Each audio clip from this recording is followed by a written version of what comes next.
오늘부터 VNL 여자부 2주차 경기가 시작이 됩니다. 2주차에는 멤버 구성에 변화가 있기 때문에 새로 합류한 선수가 있는지, 그리고 이제 1주차에 좀 데이터들이 쌓였기 때문에 1주차 데이터들을 바탕으로 분석을 한번 해보도록 하겠습니다.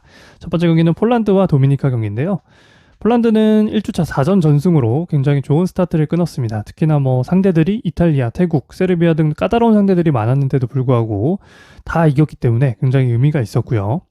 그럼에도 불구하고 이 4전 전승을 할 정도로 경기력도 좋았는가, 이걸 한번 살펴볼 텐데, 폴란드 주요 선수들의 득점 내역을 제가 정리를 한번 해봤습니다.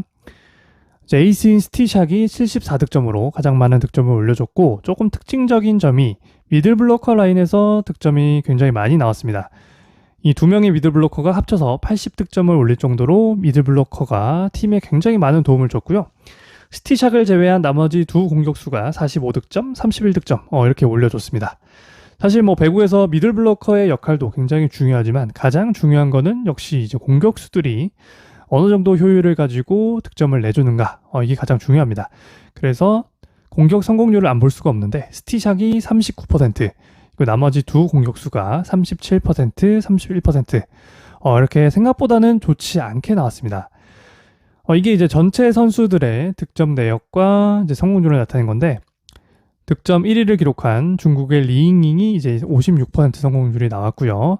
득점 상위권에 있는 선수들을 좀 보면은 캐나다의 그레이 정도를 제외하면은 이제 모든 선수들이 40% 중반대 이상의 성공률을 기록을 하고 있습니다. 그에 반해서 폴란드의 공격수 3인방은 이제 공격 성공률이 40%가 되지 않기 때문에 굉장히 좀 저조한 거라고 볼 수가 있어요. 그래서 1주차 내용을 좀 정리를 해보면, 폴란드는 상대팀이 못한 것도 좀 있었고, 그리고 이제 미드블로커 높이의 도움을 좀 많이 받았다, 이렇게 볼 수가 있을 것 같습니다. 그리고 도미니카도 한번 살펴볼 텐데, 도미니카는 1주차에서 이제 2승 2패를 기록했습니다. 불가리아와 네덜란드를 잡았고, 일본과 브라질에게 모두 패배를 당했는데, 이제 일본과 브라질이 좀 스타일이 유사합니다. 굉장히 스피드가 좋은 팀이에요. 그래서 도미니카가 예전부터 좀 그랬는데, 좀 스피드가 좋은 팀한테는 확실히 좀 고전을 하는 모습들을 많이 보여줬습니다. 그런데 사실 폴란드는 스피드가 좋은 팀은 아니에요. 앞서 말씀드렸지만 높이의 힘으로 배구를 하는 쪽에 가깝기 때문에 도미니카가 충분히 좀 상대를 해볼 만한 유형의 팀이라고 생각을 하고 있고요. 이게 이제 블락 순위를 쫙 나타낸 건데, 도미니카 선수들의 이름이 상위권에 많이 보입니다. 그 정도로 도미니카가 굉장히 높이에는 확실히 강점이 있다, 이렇게 보시면 될 것 같고, 작년 기록도 한번 살펴볼 텐데요. 작년 VNL에서 두 팀이 한번 만났습니다. 이때 도미니카가 3대2로 승을 거뒀었고, 사실 이때는 이제 폴란드 에이스인 스티샥이 없는 상태긴 했습니다. 하지만 그 바로 다음 대회인 이제 세계선수권 대회에서는 역시 한번 만났는데, 이때는 이제 스티샥이 있었습니다. 있었음에도 불구하고 도미니카가 3대1로 이겼습니다. 그 정도로 이제 도미니카가 폴란드 같은 유형의 팀에게는 좀 강했다, 이렇게 보시면 될 것 같아요. 참고로 두 팀 모두 1주차와 큰 명단 변화는 없습니다. 그렇기 때문에 방금 말씀드린 내용을 바탕으로 이제 배팅을 해야 될 텐데, 예상하시겠지만 역시 이제 도미니카 사이드로 보고 있어요. 폴란드의 4연승은 조금 확대 해석이 된 게 아닌가, 이렇게 보고 있어서 1.5세트 프렌도 굉장히 배당이 좋기 때문에 1.5세트 도미니카 프렌 쪽으로 오늘 배팅을 한번 해보도록 하겠습니다. 두 번째 경기는 중국과 캐나다 경기인데요. 중국 역시 1주차 4전 전승, 거기에 이제 브라질, 일본을 잡아내면서 굉장히 이제 좋은 스타트를 끊었습니다. 근데 중국은 내용도 상당히 좋았어요. 왜냐하면은 앞서 말씀드렸지만 에이스인 리잉잉이 이제 성공률 56%에 득점 1위를 찍었기 때문에 역시 이 에이스 한 명이 가져다주는 이 파급력이 굉장하다, 배구는. 그 점을 알 수가 있고, 이 리잉잉의 이제 컨디션만 유지된다면 2주차도 중국은 괜찮은 컨디션을 보여줄 거라고 생각하고 있습니다. 캐나다는 멤버 변화가 좀 있었어요. 중국은 멤버 변화가 없었고요. 에이스인 반닉이 합류를 했습니다.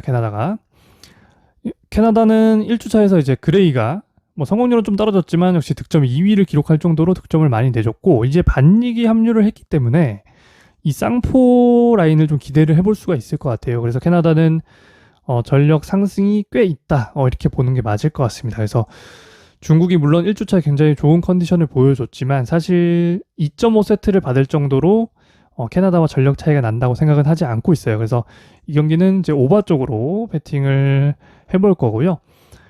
물론 한 세트 이상 캐나다가 딸 거라고 생각을 하지만 만약에 3대 0으로 지더라도 뭐 듀스가 한 번 정도 나오면은 충분히 오버가 가능하기 때문에 오버 쪽 확률이 더 높다고 보고 있습니다. 그리고 지금 중국 배당이 1.02가 나오고 캐나다가 6.4가 나왔는데 이렇게까지 전력차가 크지는 않다고 생각을 하고 있어요. 그래서 뭐 재미삼아 캐나다 역배도 한번 가볼 만하다고 생각을 하고 있습니다. 그리고 다음 경기가 이제 크로아티아와 이제 미국 경기가 있는데 이 경기는 뭐 최약체와 배구 강국이 붙는 거기 때문에 뭐 배팅이 사실 거의 의미가 없다고 보고 있고요.